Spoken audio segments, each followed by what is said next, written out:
Avec cette leçon 25, nous rentrons alors cette fois-ci carrément dans la morale, à proprement parler. Les trois vertus théologales, elles ont un aspect moral, mais elles sont fondamentalement faites pour nous connecter avec Dieu.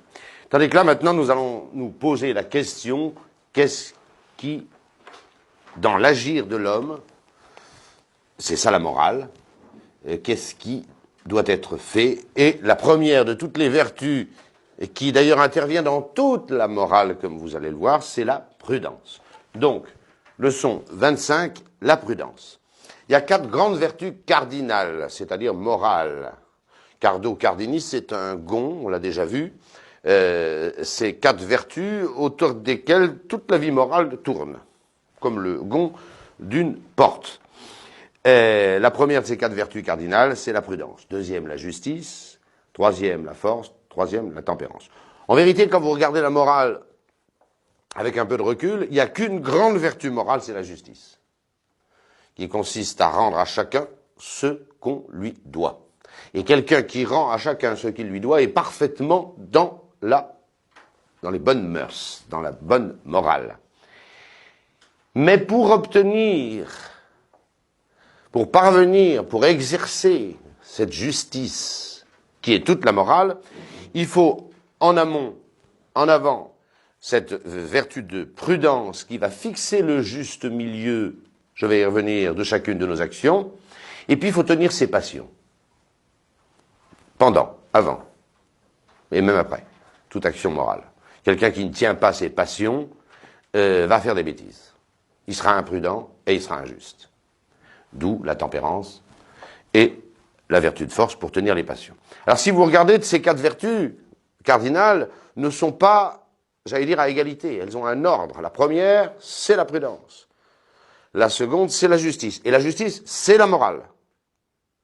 Et il faut tenir ses passions pour être juste, pour être dans la justice. Alors la première des 4 vertus morales, c'est la prudence. Elle surélève notre intelligence pour rétablir le juste milieu de chacune de nos actions. Tous les mots sont importants. Avant de faire bien, il faut savoir ce qu'il faut faire. Il faut savoir quel est le juste milieu de chacune de nos actions. Désormais, nous sommes dans la morale. Si nous sommes dans la morale, nous regardons ce qu'il y a de bien ou de mauvais dans nos actions. Et on peut en faire trop ou pas assez. On peut pécher toujours par excès ou par défaut. Pas dans les vertus théologales. On n'a jamais assez de foi en Dieu. On peut y aller, on peut y aller, on peut y aller, on peut y aller, on peut y aller. Et plus on en a, mieux ça vaut. Jusqu'à avoir la foi à transporter les montagnes, tant mieux si vous l'avez. L'espérance, est-ce que vous espérez trop en Dieu? Il n'y a pas d'excès. Vous pouvez espérer en Dieu. Est-ce que vous aimez trop Dieu à un moment? Il faudrait s'arrêter là. Non, pas du tout, vous pouvez continuer. Infiniment à aimer Dieu. Voilà. Mais dans le domaine moral, il y a un juste milieu. On va y revenir. Mais reprenons d'abord cette définition. Elle surélève notre intelligence. Je vous ai dit que la prudence consistait à savoir ce qu'il faut faire et la mesure avec laquelle il faut procéder. C'est donc une vertu de l'intelligence. C'est l'intelligence qui va juger de la bonne action. Pour établir le juste milieu. En vue de quoi? En vue de quoi? Nous sommes ici en catéchèse, donc en vue de notre fin surnaturelle, qui est la béatitude éternelle. Alors reprenons ces points un par un pour nous faire une juste notion de cette vertu de prudence. Les 4 vertus cardinales sont dans l'Écriture, au livre d'Isaïe. La justice, la prudence, la justice, la force, la tempérance. Et tous les cours de catéchèse procèdent de cet ordre, dans cet ordre. Voilà. Alors, dans le domaine moral, nous le disons, puisque nous y sommes résolument, il y a toujours un excès et un défaut possible. Dès qu'il y a une action, Elle a un excès possible et un défaut possible. La vertu, c'est, comme dit Aristote, et après lui saint Thomas, c'est de se tenir sur une crête. Je dois marcher là-dessus, là. Mais je peux tomber à droite ou je peux tomber à gauche. Il faut marcher en haut. Alors, prenons n'importe quelle action, elle a n'importe quelle action morale, ce qui est appelé un asme, eh bien, elle a un excès et un défaut. Vous avez des gens qui mangent trop. Ils mangent trop. Ils mangent tellement qu'ils grossissent, ils deviennent apathiques, ils deviennent fatigués, ça dérègle tout. Ils mangent trop. C'est le plus courant. Hein. Et puis il y a des gens qui ne mangent pas assez. Ils sont toujours... voilà, sans aller chercher les mannequins de mode qui sont des squelettes. Bon, il y a des gens qui ne mangent pas assez. Il y a des gens qui font trop d'aumônes. C'est assez rare. On peut faire trop d'aumônes. Un père de famille qui donne tout son salaire aux pauvres et qui nourrit pas sa femme et ses enfants, il pêche par excès dans l'aumône. C'est très rare, vous me direz. C'est très très rare. Puis il y a des gens qui font pas l'aumône. Hein. Comme dit l'autre, ils ont le portefeuille en peau de hérisson. Hein. Ils touchent jamais à leur argent. Et c'est généralement le cas. Et vous pouvez prendre toutes les actions. Prenez par exemple le langage, le parler. Il y a des gens qui parlent trop. Il y a des bavards. On ne peut pas en placer une avec eux. Il faut toujours qu'ils parlent. Ils n'écoutent même pas ce qu'on dit, etc. Il y a un excès dans le langage. Puis il y a des gens qui ne parlent pas assez. Vous les croisez, ils ne vous disent pas bonjour. Vous leur posez une question, ils ne répondent pas. Et voilà, ils sont des ours asociaux et pénibles et insupportables. Et même, ils ne répondront pas à des choses extrêmement importantes, etc. Ils ne parlent pas assez. Vous pouvez prendre n'importe quelle action. Alors évidemment que généralement, pour la gourmandise, c'est plutôt l'excès. C'est clair. Pour le parler, pour les bavards, c'est plutôt l'excès. Je suis d'accord. Mais vous voyez qu'il y a toujours un excès et un défaut possible dans nos actions. C'est la prudence qui va nous dire ce qui est bon, le juste milieu de chacune de nos actions. Si je parle trop, la prudence va me dire tais-toi un petit peu. Si je ne parle pas assez, et je suis un moine alors que je suis dans le monde, la prudence va me dire tu devrais quand même répondre quand on te dit bonjour et répondre quand on te pose une question. C'est un minimum de la politesse, à défaut de vertu. Voilà. Tandis que dans le domaine théologal, je l'ai déjà dit, il n'y a jamais d'excès. Attention, il n'y a jamais d'excès sur l'objet de la vertu, qui est toujours Dieu. Il n'y a jamais assez de foi en Dieu, il n'y a jamais assez d'espérance en Dieu, il n'y a jamais assez d'amour de Dieu, je l'ai dit, je n'y reviens pas. Dans l'exercice de la vertu théologale, il peut avoir un excès. Parce que la vertu théologale, elle est théologale, elle a Dieu pour objet, il n'y a pas d'excès. Mais l'exercice de la vertu théologale, c'est de la morale.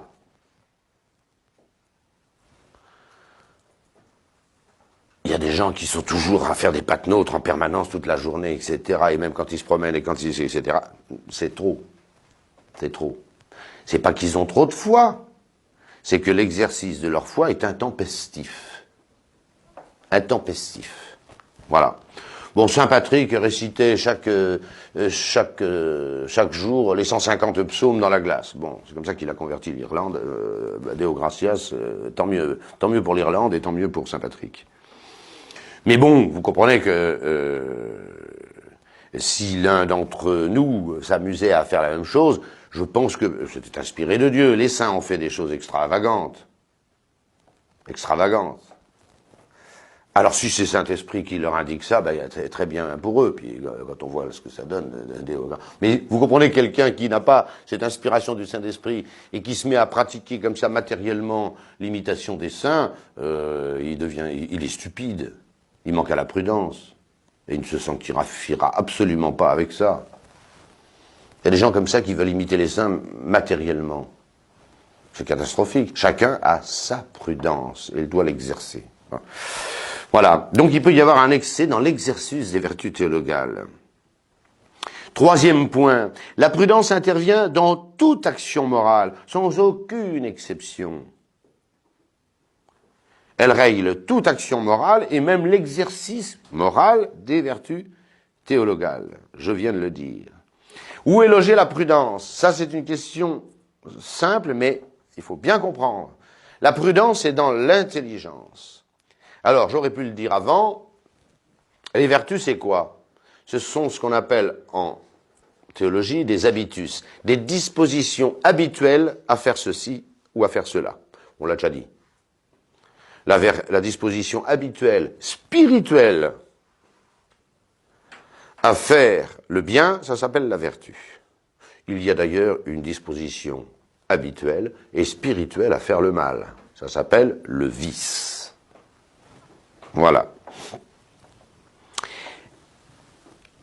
La prudence, alors ne mélangez pas cet habitus, la vertu, de la faculté sur laquelle il se loge, qui est une puissance pour les philosophes. Voilà.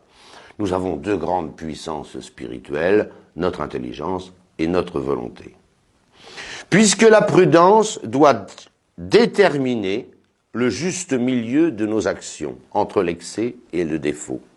Elle est évidemment une vertu de l'intelligence. C'est l'intelligence qui doit fixer le juste milieu de mes actions. Donc, il est certain que la vertu de prudence est nichée, excusez-moi ce mot, et dans notre faculté d'intelligence. L'acte fondamental de la prudence, c'est de juger, et on juge avec son intelligence. Mais alors vous me direz, ça fait une grave objection, c'est que il y a des gens intelligents, puis il y a des gens bêtes. Les gens intelligents seraient prudents, et les gens bêtes et stupides ne seraient pas prudents. Autrement dit, on n'aurait pas de mérite à être prudent, ou à ne pas être prudent. On a déjà vu ce problème avec la foi. C'est-à-dire qu'ils disent la foi, c'est une grâce. Moi, je trouve ça très beau, la foi, vous voyez, je ne l'ai pas. Parce que la foi est aussi une vertu de l'intelligence, qui surélève l'intelligence. Alors effectivement, cette objection est bonne. Elle est bonne en ce sens que la prudence, tout en étant une vertu de l'intelligence, on voit bien qu'elle a un aspect moral. Elle a un aspect moral. Quelqu'un est fautif d'être imprudent. Mais quand quelqu'un est fautif, c'est toujours sa volonté qui est fautive. On n'est pas bon ou mauvais par son intelligence. On est bon ou mauvais par sa volonté, bonne ou mauvaise. Toujours, toujours, toujours. Ce qui fait qu'il n'y a pas de vertu morale où la volonté n'intervienne. C'est clair. C'est pas possible autrement. Si toute la prudence, comme la foi, se résolvait à l'intelligence, ce ne serait pas des vertus, la prudence ne serait pas une vertu morale. Il y aurait des gens intelligents qui seraient prudents, et puis des gens stupides qui seraient imprudents. C'est pas comme ça que ça se passe, vous voyez très bien.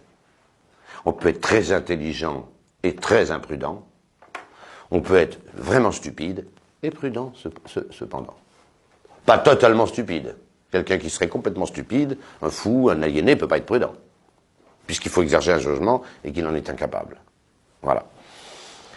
Il y a une intervention de la volonté. Car la volonté de l'homme est capable de dire « je veux être prudent » ou « je ne veux pas être prudent ». Il y a donc une intervention de la volonté. Et finalement, qui est prudent? Celui qui a un jugement bien fait et qui s'en moque, ou celui qui a un jugement ordinaire mais qui veut faire le bien et qui veut être prudent? C'est celui-là qui est prudent. C'est celui-là qui est prudent. Voilà, il y a une intervention forcément. On est prudent parce qu'on veut être prudent. Parce qu'on veut utiliser bien son intelligence à faire de bonnes actions et à trouver le juste milieu de nos actions morales. Et quelqu'un qui est imprudent ne peut pas dire « vous comprenez, je comprends pas tout, je n'ai pas vu ça ». Non, non, il fallait qu'il réfléchisse, il fallait que sa volonté le force à réfléchir. Et s'il ne l'a pas fait, il est responsable. Et comme on dit aujourd'hui, responsable, et s'il a mal fait, coupable. Voilà, la prudence dont nous parlons ici est la vertu surnaturelle. Nous sommes dans un cours de catéchèse et il s'agit de donner tous les moyens de rejoindre notre béatitude éternelle, c'est-à-dire le face-à-face avec Dieu. Voilà, la moralité est toujours une question de fin. Je vous ai déjà fait plusieurs fois le schéma au tableau. Pourquoi il y a un problème moral chez l'homme qui n'existe nulle part ailleurs chez les êtres inanimés, bien sûr, mais même chez les animaux, il n'y a pas de problème moraux. Ils sont programmés instinctivement. Il faut être intelligent. Pourquoi il y a un problème moral que chez les êtres intelligents, c'est-à-dire spirituels? Parce qu'avant de poser une action, ils savent à quoi va mener cette action. Et ils peuvent ajuster leur action à la fin. Voilà. La moralité, c'est une question de fin. J'ai une fin, j'ai un but que je vois déjà. Ça, il faut être intelligent. Et je vais ajuster mes actions en vue de cette fin. Et je ne vais pas choisir une action qui me détourne de la fin. C'est tout simple. C'est ça la moralité. Quelle est cette fin maintenant? La fin, je vous l'ai dit pour notre cours de catéchisme, c'est la fin surnaturelle.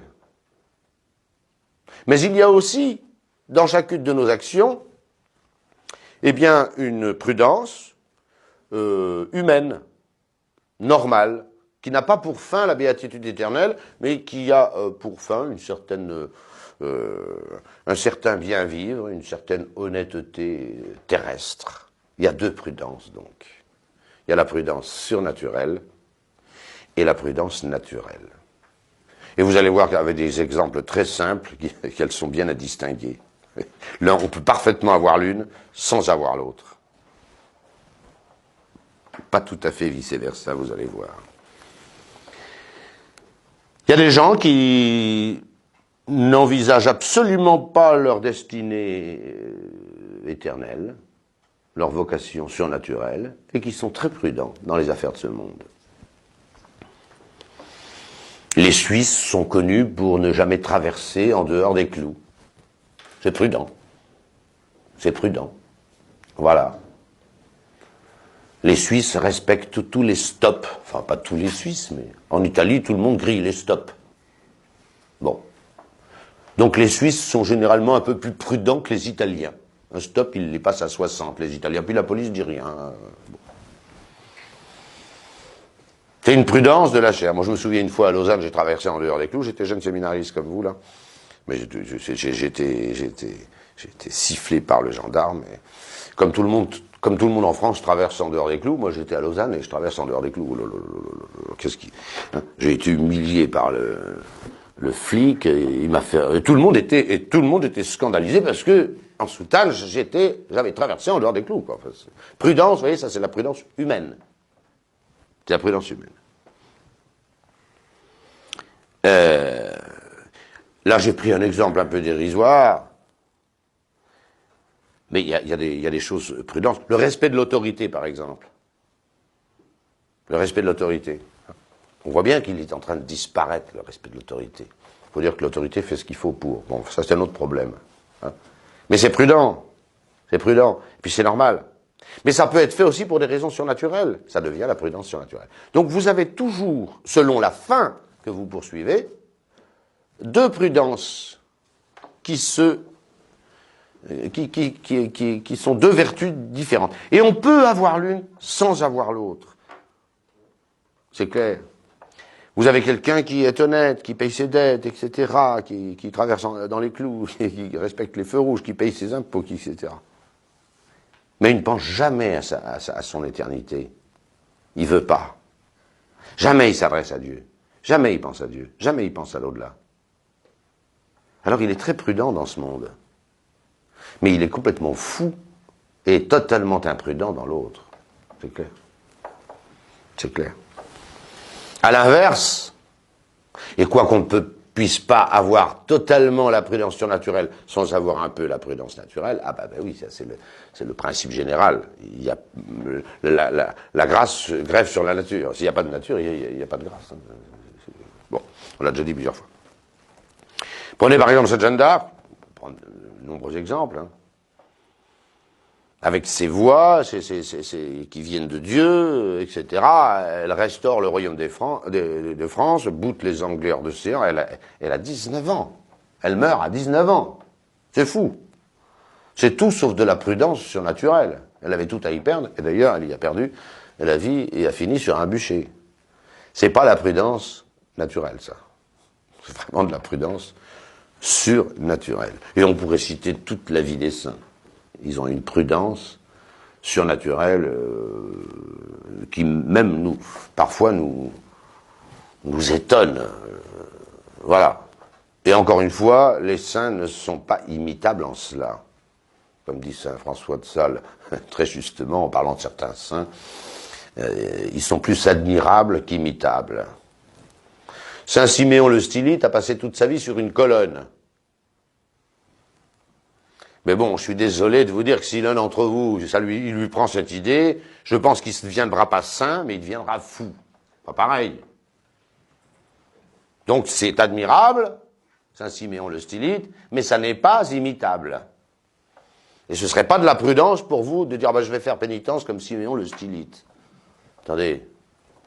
Et il y en a beaucoup d'autres. Saint Paphnus a vécu nu toute sa vie, il était au désert. S'il y en a un qui fait ça chez vous, il est fou, on l'interne. Et ainsi de suite. Vous pouvez prendre toute la vie des saints.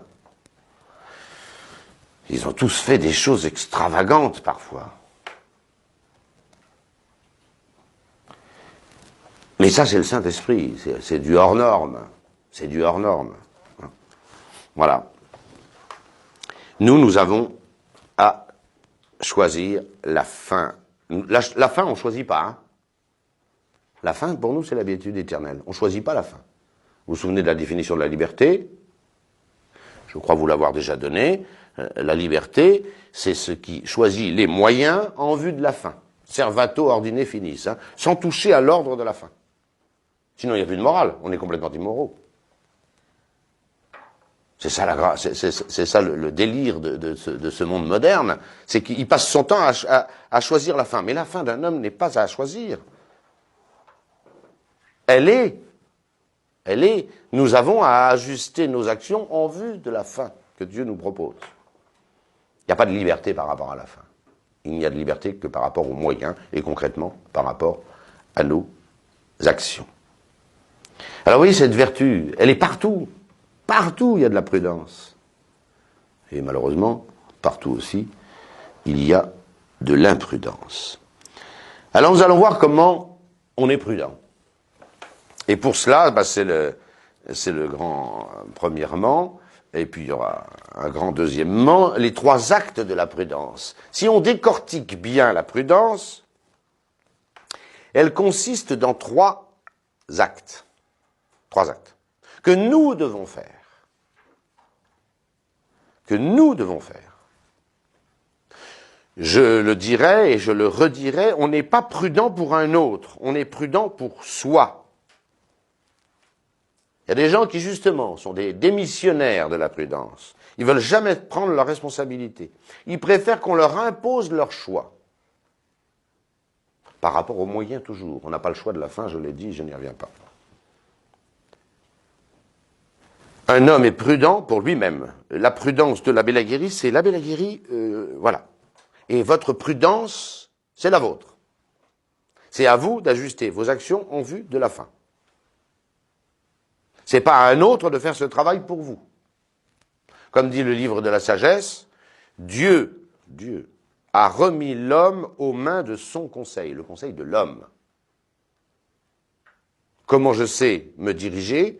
Par le conseil, par l'intelligence et la prudence que Dieu m'a donnée. Voilà. C'est comme ça qu'on se dirige. Il y a beaucoup de gens, je le dirai, je le redirai tout à l'heure, qui veulent être dirigés par les autres. C'est plus confortable. C'est plus confortable.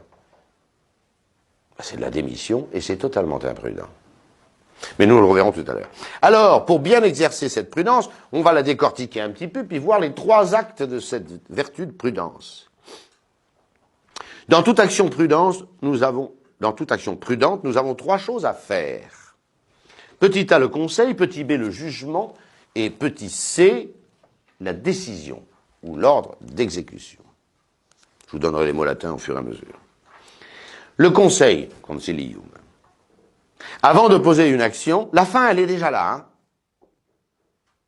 La prudence porte sur les moyens. Est-ce que je peux décider, moi, que ma fin, c'est de devenir riche, célèbre, et dans tous les plaisirs et les facilités de ce monde? Je n'ai pas ce choix. Ma fin à moi, votre fin à vous, la fin de tous les hommes, c'est d'honorer, de servir Dieu, hein, de l'adorer, de l'aimer plus que tout, et par ce moyen de le rejoindre dans la vie éternelle. Voilà votre fin. Vous n'avez pas le choix. Vous n'avez pas le choix. Et d'ailleurs, si vous ratez cette fin, ben vous irez en enfer. Vous la raterez. Donc vous n'avez pas le choix. Maintenant, j'ai le choix des moyens que j'emploie pour parvenir à cette fin. Ça, j'ai le choix.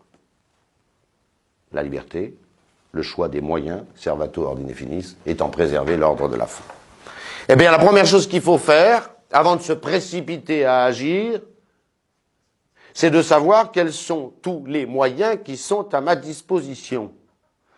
Faire une espèce de nomenclature, un répertoire, un panel des possibilités qui s'offrent à moi. Toujours pour rejoindre la fin. Hein. Toujours, ça. Y en a, voilà. Je choisis le bon moyen. Je vais choisir. Choisir, ça veut dire quoi? Ben, il faut que je connaisse tous les choix possibles avant de choisir. C'est ça le conseil. Il faut envisager toutes les solutions possibles pour poser la meilleure action. Quelle est la meilleure action? On verra tout à l'heure. Je ne sais pas encore quelle est la meilleure action. Mais je sais toutes les actions possibles que je peux mener. Et celui qui ne fait pas ça est imprudent. Il avait décidé ceci, et il n'a pas vu tous les moyens possibles. Ben, s'il n'a pas vu tous les moyens, peut-être que le bon moyen, il ne l'a pas vu, et donc il ne le choisira pas, puisqu'il ne le connaît même pas. Je dois choisir un métier. Je dois choisir une épouse. Je dois utiliser une grosse somme d'argent qui m'est arrivée d'Amérique. Oui, je vais faire ça. Non, monsieur, attendez. Attendez. Ah, moi, je veux être, comme tous les enfants, hein, ils sont très imprudents, les enfants. Voilà. Ah, qu'est-ce que je veux faire plus? Ah, moi, je veux être pilote de ligne. Je veux conduire un avion, ou je veux être policier. Hein. Il y a beaucoup d'autres solutions, peut-être meilleures que celle-là, j'en sais rien. Faut voir toutes les possibilités. Ah, il faut que je me marie, eh ben voilà, petite voisine, il y a un panel beaucoup plus important. Voilà, et c'est peut-être pas la bonne. Voilà. J'ai une somme d'argent, ah ben oui, bien, je sais ce que je vais faire, je vais m'acheter une Maserati. Attendez, monsieur, il y a d'autres solutions. Et je pense un peu mieux que celle de s'acheter le dernier modèle de la Maserati. Regardez, arrêtez-vous, et regardez tous les moyens qui s'offrent à vous. Voilà. Et si je ne fais pas ça, je suis imprudent. Je suis imprudent. Autrement dit, ce premier acte de la prudence doit être réfléchi. Il faut prendre son temps. Je parle pour les décisions importantes. Hein. Ne faites pas ça pour savoir si vous prenez votre classeur, votre répertoire, vous n'en savez rien parce que vous allez devenir cinglé aussi. Hein. C'est très imprudent que de vouloir appliquer tout ça à chaque acte de la prudence. C'est clair. Hein. Je suis dépeigné, est-ce que je me peigne? Non, attendez, au conseil, qu'est-ce que j'ai comme solution? Là, le mec, il devient fou, d'accord? Bon, c'est pas de ça que je vous parle. Mais quand vous avez le choix d'un métier, de déménager, de prendre une femme, etc., d'aller habiter à Pampelune ou à Valparaiso, vous avez peut-être le temps de réfléchir aux bonnes solutions. Voilà. Premier acte, le conseil. Et il doit être lent et réfléchi. Vous allez voir tout à l'heure, les hommes font exactement le contraire, en permanence. Le deuxième, une fois que j'ai tous les moyens là qui sont devant moi, alors je trouve le bon. Et c'est là le formel de la prudence. Il faut que je prenne le meilleur. Voilà, j'ai un rendez-vous ce soir à 17h à Marseille. Bon, si j'y vais en voiture, là que je pars maintenant, j'y arriverai pas. Voilà, il faudra que je roule à 260. Avec tous les problèmes que ça pose. Est-ce que je peux y aller à pied? Non. Est-ce que je peux y aller à cheval? Non. Est-ce que le TGV, j'ai le temps de l'accrocher à Paris, tout ça, etc. Ben, faut voir. Sinon, il reste l'avion. Ou sinon, je reporte le rendez-vous, mais voilà. Mais ça, non, on touche pas à la fin. Il va falloir que je prenne le bon moyen. J'ai un rendez-vous dans 3 jours, je vais plutôt prendre le TGV, ça coûte moins cher, etc. Voilà, je choisis le bon moyen. Quel est le bon moyen? C'est celui qui le mène le plus sûrement à la fin. Ça, c'est clair. C'est la définition d'un moyen. Un moyen, c'est une chose qui obtient la fin. Donc le meilleur moyen est évidemment celui qui vous mène le plus sûrement à la fin. On voit ça dans les exercices de Saint-Ignace, et c'est très bien fait, c'est très bien dit. Et saint Thomas dirait la même chose. Ça, c'est pas spécialement jésuite, ça. C'est simplement catholique. Est-ce que je me marie ou est-ce que je rentre dans les ordres? Ma fin, c'est servir Dieu. Hein. Je n'ai pas d'autre. J'ai pas d'autre fin que d'aimer Dieu par-dessus tout et de le rejoindre. Est-ce que je rentre dans les ordres? Est-ce que je rentre au monastère? Ou est-ce que je me marie? Ben, il y a certainement le meilleur moyen pour vous. Pour vous, hein. C'est pas pareil pour tout le monde. Pour vous, il y a le meilleur moyen. Moi, je serais incapable de garder la chasteté comme on demande chez les moines. Eh ben, monsieur, mariez-vous. C'est le meilleur moyen pour vous. Je parle de la chasteté parfaite. Voilà. Et puis, vous qui êtes ici, hein, bah, vous avez choisi, je pense, en soi, le meilleur moyen. Voilà. Bon. Le meilleur moyen, c'est celui qui conduit le plus sûrement à la fin. Voilà. Il y a des métiers difficiles où on risque l'immoralité, il faut peut-être les éviter. Voilà. Ah, je suis surveillant d'une boîte de nuit. Bon. C'est un métier. Surveillant, hein, j'ai pas dit client. Hein. Bon. Bon, bah écoutez, monsieur, si vous n'avez aucune tentation et tout ça dans ce métier, pourquoi pas. Mais si vous en avez, il faut changer de métier. Et ainsi de suite. Vous voyez, c'est ça la prudence. Je réunis tous les moyens et je choisis le bon. Le bon moyen, c'est celui qui mène le plus sûrement à la fin. Est-ce que ça doit être rapide ou lent? Ça, c'est encore lent. Il faut prendre le temps de choisir le bon moyen qui conduit le plus sûrement à la fin. Les deux premiers actes de la prudence, le conseil et le jugement, doivent être réfléchis et prendre le temps qu'il faut. Voilà. Maintenant, ça y est, j'ai vu tous les moyens possibles, j'ai choisi le bon. Est-ce que je suis prudent? Non. Pour l'instant, je ne suis pas prudent. Et pour l'instant, et si je fais rien, c'est là que je suis le plus imprudent. Je sais ce qu'il faut faire. Je connais tous les moyens possibles, j'ai choisi le bon, il n'y a pas de doute. Et puis, vous faites rien. Alors c'est vous le plus imprudent des trois. C'est vous le plus imprudent des trois. Troisième acte de la prudence, et c'est là qu'intervient surtout la volonté, je décide de passer à l'action. Et attention, hein, saint Thomas ne distingue absolument pas le fait de décider de passer à l'action et l'action elle-même. Ça, c'est le thomisme. C'est la même chose. Si je veux faire quelque chose, je le fais. C'est clair. Quand est-ce que vous savez que je veux me lever? Vous savez que je veux me lever quand je me lève. Ah, mais je voudrais faire ça. Monsieur, si vous voulez faire ça, faites-le. La décision est l'ordre d'exécution. Et le passage à l'acte, pour saint Thomas, c'est la même chose. C'est donc concilium, judicium et imperium. Imperium. C'est la volonté qui dit, ben maintenant que tout est clair, vas-y. Et si la volonté dit vas-y, eh ben j'y vais. Et celui qui ne le fait pas, il n'a pas l'imperium. Il n'a pas cette décision. Vous avez des gens comme ça. Hein. Cet acte, alors par contre, doit être rapide.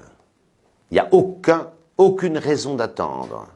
Aucune raison d'attendre. je sais tous les moyens, je sais quel est le bon, alors j'y vais. Alors j'y vais. Voilà. Alors évidemment qu'il s'agit ici des grandes décisions de la vie morale. Nous sommes d'accord. Alors j'ai pris un petit exemple, j'allais dire très concret, et où il n'y a pas de moralité, j'allais dire. Mais c'est comme pour dépasser sur la route. Voilà. Vous êtes sur la nationale X, et vous voulez doubler un camion qui vous empeste depuis un quart d'heure. Bon, l'exemple est un petit peu faux parce que de toute manière, il ne faut pas traîner dans aucun des cas. Mais vous, quand même, avant de doubler, regardez si vous pouvez vous rabattre. Regardez s'il n'y a pas une ligne jaune. Regardez si vous n'êtes pas à haute côte. Enfin, vous connaissez tout ça, tous, c'est clair. Il ne faut pas trop traîner là.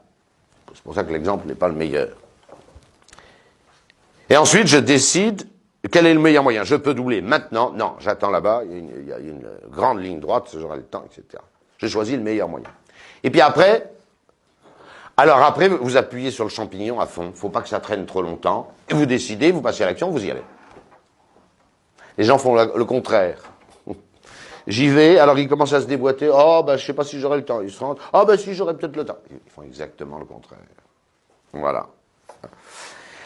Alors évidemment qu'encore une fois, ceci vaut pour les grandes décisions. Mais remarquez, comme je le mets en remarque, l'imprudent, et je dis l'imprudence, c'est la plupart de nos contemporains. Regardez, dès que vous posez une question à quelqu'un, généralement, il ne vous laisse pas finir votre phrase. Il a déjà la solution. C'est terrible, cette maladie. Les gens éructent leur moi au lieu de réfléchir. Vous posez une question, remarquez, vous posez une question à quelqu'un, généralement, il ne vous laisse pas finir votre phrase. Il a déjà la solution toute seule. Même sur des choses très graves, même sur des choses très importantes. Et puis au moment où les choses sont claires, on a trouvé vraiment le bon moyen, eh bien, alors là, il ne se passe plus rien. C'est comme tous ceux qui se font élire, c'est des choses graves. Hein? Alors, ils ont un avis sur tout pendant la campagne électorale, et puis quand ils sont au pouvoir, qu'est-ce qu'ils font? Rien. Des fois, le contraire, et ils tiennent aucune de leurs promesses. C'est exactement le contraire de la prudence. Pas compliqué. C'est exactement le contraire de la prudence.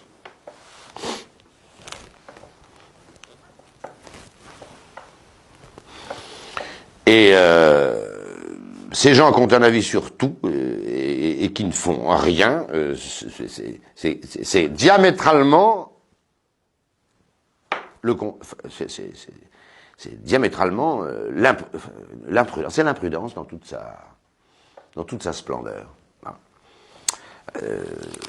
Rapidité excessive dans le conseil et dans le jugement, et puis une inertie totale dans l'imperium. Et d'ailleurs, c'est la dernière chose que je dis avant de passer à la question de la prudence et de la moralité. La prudence est essentiellement une vertu du chef, dit saint Thomas, après Aristote. Parce que c'est le chef qui a vraiment toute la vision globale, par rapport au bien commun en tout cas, c'est évident. Par rapport au bien commun, les différentes possibilités du bien commun, c'est le chef qui les connaît le mieux. Pas de doute. Puis c'est à lui de les choisir. Puis c'est à lui de les mettre en œuvre, par rapport au bien commun. Or, le bien commun est un bien beaucoup plus important que le bien privé. Voilà. Prenez par exemple le baccalauréat en France. Il n'y a pratiquement pas de ministre depuis 30 ans, peut-être 40. Je ne dis pas que c'est tous les ans, mais tous les 2 ans, 3 ans, on fait minimum, voire des fois chaque année, on fait une réforme du bac. C'était comme ça sera comme ça. Ah mais on va chercher, on revient des fois en arrière. Faut arrêter. Faut arrêter. La nature humaine ne change pas comme ça tous les ans. Ce qui est bon une année serait bon l'année suivante, et ce qui était catastrophique ne sera pas meilleur l'année suivante. Un chef qui change de décision, pour une chose aussi importante, pratiquement tous les ans ou tous les 2 ans, bah, c'est que c'est un nul. C'est qu'il n'est pas capable de savoir ce qu'il faut faire. Hein. Et puis finalement, il change. Ah ben non, on a fait ça l'année dernière, on va faire ça cette année, on revient en arrière, on invente. Voilà. Prudence et moralité. Pourquoi se poser cette question? Parce que c'est la prudence qui doit la résoudre. Tout simplement. Quelle est la question? Le principe général de la moralité, c'est qu'il n'est jamais permis d'agir dans le doute. Comprenez? C'est pas moral d'agir dans le doute, donc c'est pas prudent du tout. Je ne sais pas ce qu'il faut faire, mais je le fais quand même. C'est immoral. À tous les coups, c'est immoral. Même si vous avez fait ce qu'il fallait, au bout du compte. L'exemple classique de tous les bouquins, mais au moins il est clair. C'est un chasseur, là, il est avec son fusil, parti à la chasse de grand matin, tout va bien. Bon, il est dans la forêt, mais tout d'un coup, il y a quelques petites maisons. Voilà, il entend du bruit dans les fourrés. Oh, il se dit, ça doit être un lapin. Mais comme il y a des maisons à côté, il se dit, oh, mais c'est peut-être un petit enfant qui a traversé la rue pour aller chercher son ballon. Oh, il dit, ça doit être un lapin, il tire. Ce monsieur est un assassin. C'est un assassin. Il ne savait pas avec certitude si c'était un lapin ou un petit gamin qui allait chercher son ballon. Il tire. C'est un assassin. Vous voyez le problème qu'il y a. On ne peut pas agir dans le doute total. C'est immoral. Il a tué un lapin finalement. Il avait raison. Enfin, il pensait rien. Il n'avait pas raison puisqu'il pensait rien. Mais enfin, il a tiré. C'était un lapin. Ouf.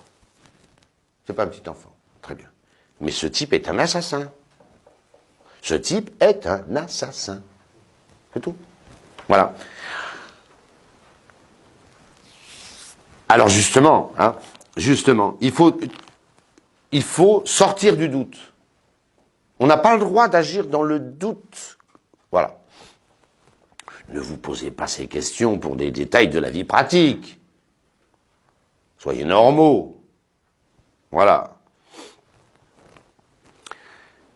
Mais sur les actions vraiment où vous sentez que la moralité est engagée et vous jouez votre fin, ah ben, ça vaut le coup voilà. Et là, il est clair que nous n'avons pas le droit d'agir dans le doute.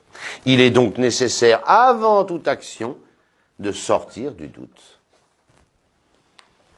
C'est un des rôles majeurs de la prudence. Je ne peux pas agir dans le doute complet. Monsieur Machin, Madame Chose ont été gravement calomniés. On a dit qu'il piquait dans la caisse, on a dit qu'il... voilà, etc. Ou des choses encore plus graves. Je ne sais pas si c'est vrai. Je ne sais pas si c'est vrai. Alors je me tais. Oui, mais ça ne m'étonnerait pas, parce que celle-ci, elle est comme ça, celui-ci, il est comme ça. Monsieur, taisez-vous, vous n'en savez rien. Et vous faites une grave calomnie à répéter les imbécilités que vous avez entendues. Vous agissez dans le doute, et c'est immoral. Et à supposer même que ce dont on accuse monsieur Machin et madame Truc soit vrai, c'est pas une raison pour le dire non plus.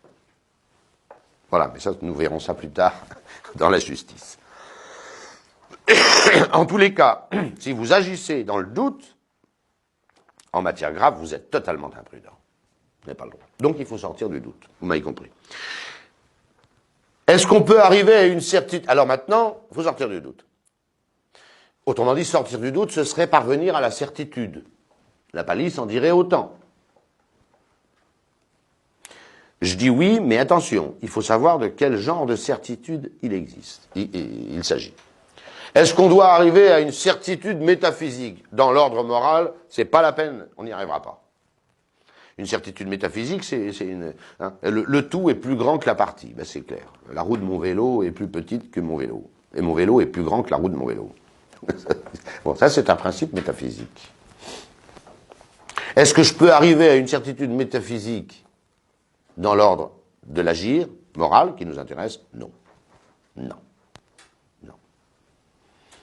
Non. L'histoire du train, l'histoire, reprenez tous les exemples que vous voulez, vous n'arriverez pas à une certitude métaphysique. Est-ce que je peux arriver à une certitude physique?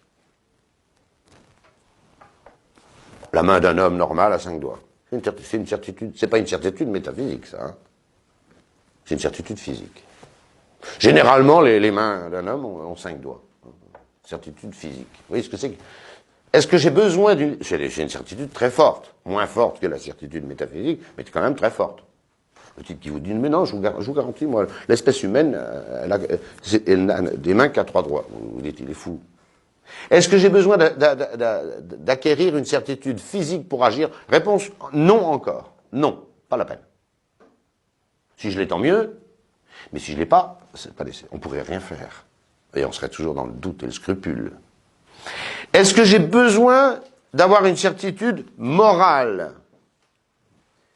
Ben ça suffit. Ça suffit.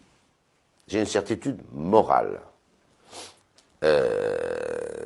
Je n'ai pas de certitude physique. Hein, j'ai une certitude morale. Est-ce que monsieur est un voleur et qu'il pique dans la caisse? Bon, alors évidemment, si je l'ai vu, si je l'ai vu de façon certaine piquer dans la caisse, j'ai une certitude physique. Bon. Mais j'ai recoupé qu'il était seul, c'est toutes les enquêtes de police, hein, voilà. Je peux arriver à une certitude morale. Je ne peux pas toujours arriver à une certitude morale. Mais de toute manière, il faut que j'agisse. Parce que vous avez vu que ne pas agir, quelquefois, c'est le plus imprudent. Et parfois, je n'arrive même pas à une certitude morale. Alors, nous dit saint Thomas, on utilisera simplement une probabilité. Attention, je ne suis pas probabiliste. La probabilité, c'est pas une opinion qui a quelques docteurs en sa faveur. C'est pas des statistiques. La probabilité, c'est que je me fais un jugement, que les événements m'imposent, sans cependant arriver à une certitude morale. Je ne peux pas y arriver. Voilà. Je ne peux pas y parvenir absolument. Est-ce que ça suffit pour agir? Oui. Oui, oui, oui. Alors il y a des règles plus précises en morale, voilà, on n'est pas en théologie ici. Hein. On ne pourrait pas faire condamner quelqu'un sur une probabilité. Là, il faut absolument une certitude, au moins morale. Hein. Morale. Mais par rapport à mon comportement personnel, si quelqu'un veut obtenir à chaque fois qu'il agit une certitude morale, il va devenir cinglé. Parce que ça n'est pas possible. Et il suffit d'une probabilité. Qu'est-ce que c'est qu'une probabilité? C'est un jugement au terme duquel je pense que c'est comme ça, mais je n'ai pas la certitude absolue du contraire. Voilà. C'est pas une question de statistique. C'est pas parce que quelqu'un pense ça, que les autres, que la majorité pense ça, quand ça fait une probabilité. Hein. Ça, c'est la démocratie moderne qui voilà. Est-ce qu'on a le droit de marier les homosexuels? Ah ben, bientôt tout le monde le pense. Donc, non, ça c'est pas ça du tout la probabilité. Ça restera totalement et éternellement immoral de marier ou de bénir les homosexuels. C'est clair. Mais, c'est pas une question de statistiques de grand nombre. Hein. C'est totalement faux.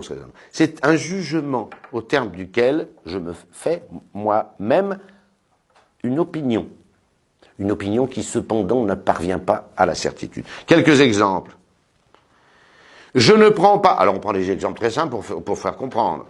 Hein. C'est des exemples qui n'ont pas de moralité. Mais pour comprendre ce que c'est qu'une probabilité. Je ne prends pas mon parapluie parce qu'il est probable qu'il ne va pas pleuvoir. Mais il est possible qu'il pleuve. Et je ne suis pas imprudent. Je pense, en regardant le ciel, qu'il ne va pas pleuvoir. Je ne prends pas mon parapluie. Bon, bah, tout d'un coup, j'essuie un véritable déluge. Mais c'était prudent. J'ai agi selon une probabilité. Ou l'inverse. Hein. S'il est probable, je prends l'exemple plus moral maintenant, il est probable que je n'ai pas remboursé cette dette. Est-ce que je dois 5 000 € à monsieur machin? J'aurais pu à savoir. Alors je cherche, si je peux arriver à une certitude, tant mieux. Hein. Je retrouve les factures, je retrouve ça, etc. Mais je n'y arrive pas. Voilà. J'arrive pas à une certitude. Finalement, je cherche vraiment honnêtement en moi, et j'arrive à une probabilité, c'est-à-dire un jugement, hein, comme quoi je n'ai pas remboursé cette dette. Bon, eh bien dans ce cas-là, je dois évidemment la lui rembourser. Et tant pis si je l'avais déjà fait. S'il est probable que je l'ai remboursé, mais oui, je l'ai croisé, je l'ai rencontré spécialement pour ça, bon, etc., je me souviens plus, j'ai plus le talon du chèque, enfin, il est probable que je l'ai remboursé. Dans ce cas-là, vous ne la lui remboursez pas. Alors que si ça se trouve, vous restez la lui devoir. C'est ça la probabilité. Il est possible que ce film me soit bon. Donc je vais le voir. Aujourd'hui, on ne peut pas tenir ce raisonnement. Hein. Il y a tellement de navets et de films corrompus qu'il est plutôt probable qu'un film que vous connaissez pas soit mauvais. Vous comprenez? J'allais dire, dans les années 40, 50, il y avait des mauvais films, mais on pouvait, avec le nom des acteurs, se faire une probabilité qu'un film était bon. Vous ne pouvez plus maintenant, si vous ne connaissez pas un film qui sort, là, n'importe lequel, n'importe où, dire « Oh ben il est probable qu'il soit bon ». Non, il est probable qu'il soit mauvais comme la plupart. Donc vous n'allez pas le voir. Voilà la probabilité. C'est pas une question de statistique, c'est une question de prudence. De prudence. C'est une question de prudence. Vous connaissez le metteur en scène, vous connaissez le type, hein, etc. Vous savez le genre de film qu'il fait. Vous savez très bien que son prochain film, il est aussi, excusez-moi, j'allais dire une grossièreté, dégoûtant que les autres. Bon. Alors la probabilité, elle est très claire. C'est que ce film est une ordure, comme les autres, morale ou intellectuelle, ou voilà. Bon, et puis il se passe l'inverse. Il se passe l'inverse. Habituellement, ce metteur en scène fait de très bons films. Voilà. Vous avez déjà vu 3 films de Mel Gibson, ils vous plaisent. Et vous allez voir, hein, parce que c'est Mel Gibson, j'y vais voir. Puis on sait, je sais pas pourquoi, mais Mel Gibson a pété un plomb, il vous fait un film totalement dégoûtant. Est-ce que vous avez péché? Non. Vous n'avez pas péché. Voilà. Vous comprenez? C'est ça la probabilité. La probabilité est donc quelque chose de positif qui fait adhérer mon jugement. Et voyez, je sors du doute, même si je n'arrive pas à la certitude. Conclusion sur la prudence. La prudence est nécessaire. Nécessaire. J'allais dire au salut de mon âme. Je dois être prudent. Le mot prudence dit qu'il a un peu comme la providence. On voit à l'avance. Il faut que je sache où je vais. Je n'ai pas le choix des fins. Hein. J'ai le choix des fins intermédiaires, mais qui sont des moyens toujours par rapport à la fin première, qui est Dieu. Mais les hommes sont follement imprudents. Qui pense à sa destinée éternelle? Qui pense à sa mort? Qui pense au monde de l'au-delà? On fait tout pour nous le cacher. Déjà, les hommes sont imprudents à cause de ça. On a l'impression, c'est faux, que la plupart des hommes vivent sans même se poser cette question. Et on fait tout pour éviter qu'ils se posent la question de la destinée. On vit dans un monde d'une imprudence folle, j'allais dire totale. C'est tous les jours qu'on doit penser à notre fin. D'ailleurs, comment faire autrement? D'abord parce qu'elle s'impose, mais je dois régler toutes mes actions en fonction de la fin. Comment voulez-vous ne pas penser à la fin? Comment voulez-vous? C'est totalement imprudent. Alors, 2 grandes erreurs à éviter. Agir imprudemment, sans réfléchir. Hein. Ça, c'est la plupart de nos contemporains. Ils sont plus capables de réflexion. Ou bien vouloir, je l'ai déjà dit tout à l'heure, mais je le redis maintenant, vouloir se faire diriger par un autre. Oh, moi, je pense pas, c'est mon curé qui pense pour moi. Moi, je pense pas, c'est mon patron qui pense pour moi. Moi, je pense pas, c'est ma femme qui pense pour moi. Moi, je pense pas. Vous trouvez ça prudent, vous? Moi, je trouve ça follement imprudent. C'est follement imprudent. C'est une espèce de démission. C'est une espèce de démission. C'est plus commode. Oh ben, ouais, bon, moi, je suis pas très intelligent. Monsieur, intelligent ou pas, vous avez une prudence à exercer pour vous. Des responsabilités à prendre, vous avez des choix. Et qui va faire ce choix? C'est vous.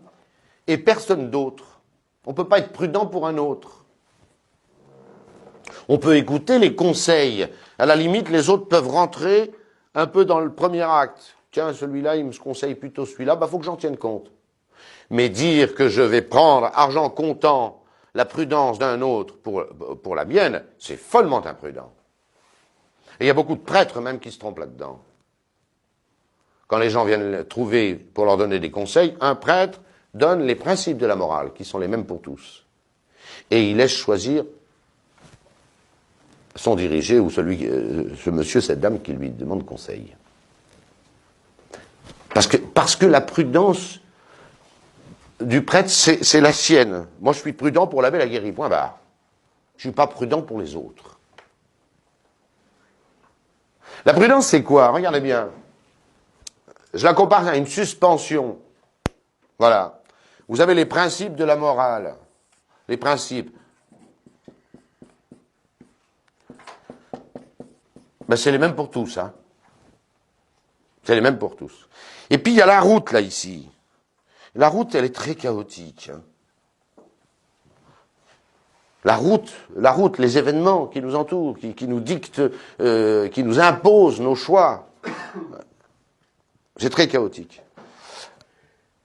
Alors, vous comprenez que si j'applique, j'allais dire brutalement, cette chape des principes à la route, je casse tout. Hein. J'y arrive pas.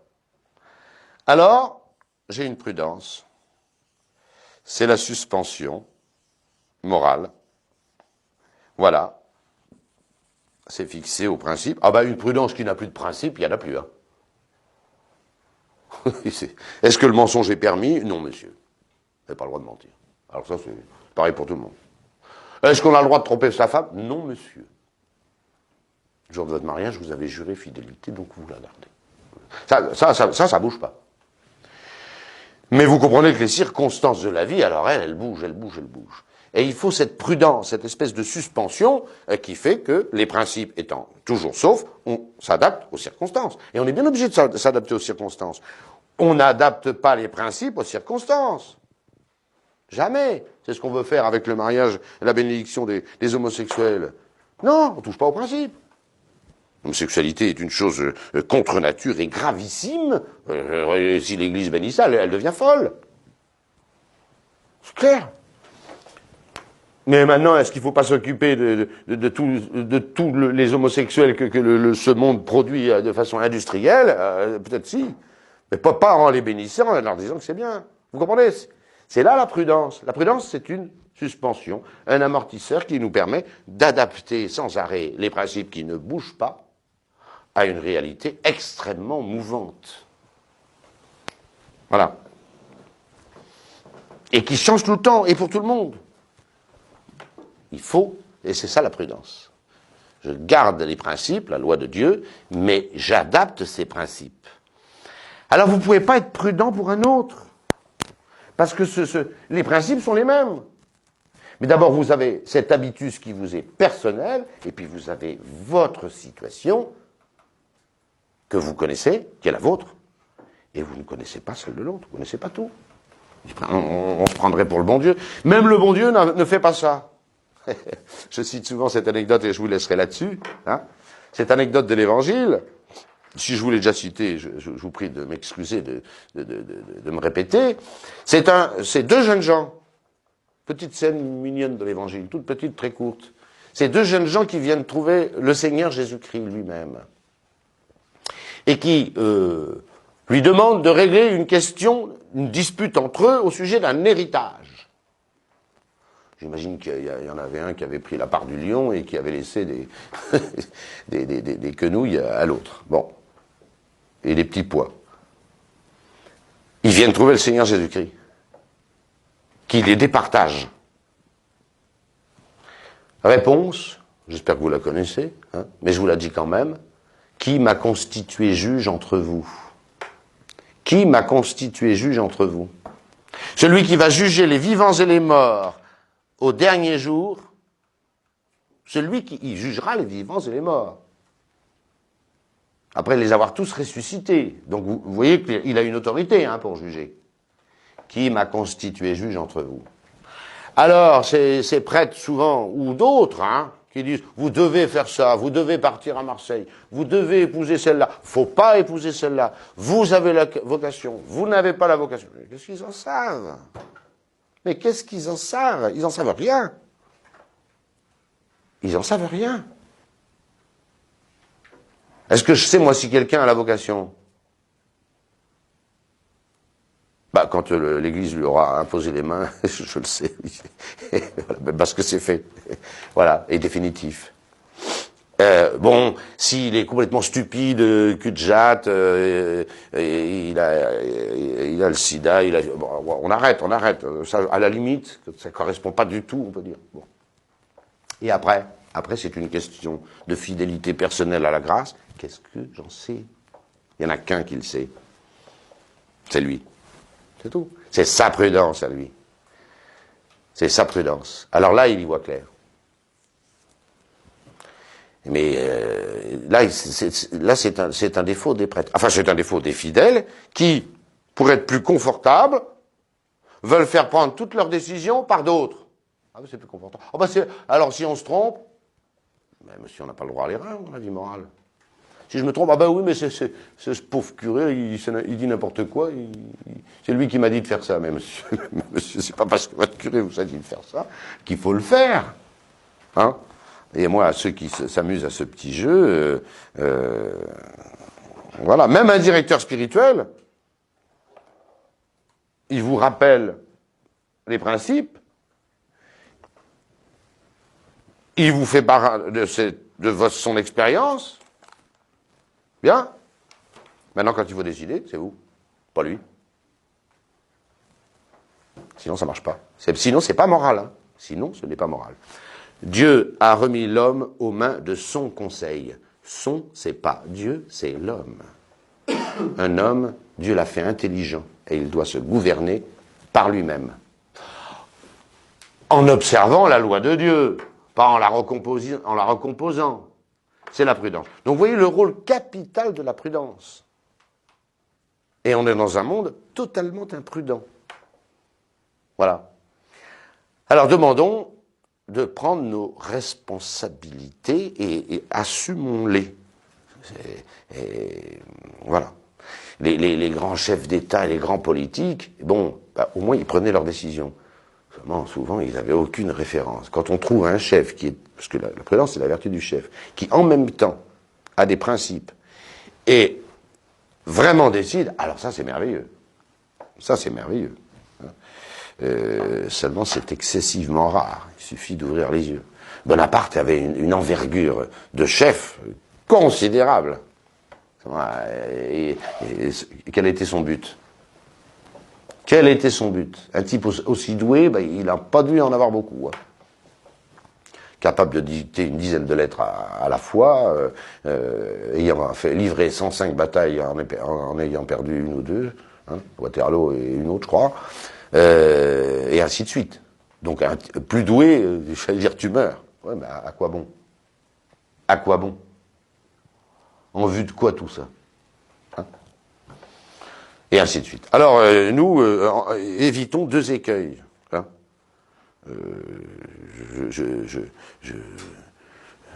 Je ne veux pas exercer de prudence, voilà. Et donc je m'en remets au jugement d'un autre. Non, remettez-vous-en à votre jugement, éclairé par la sagesse de Dieu. Je vous remercie.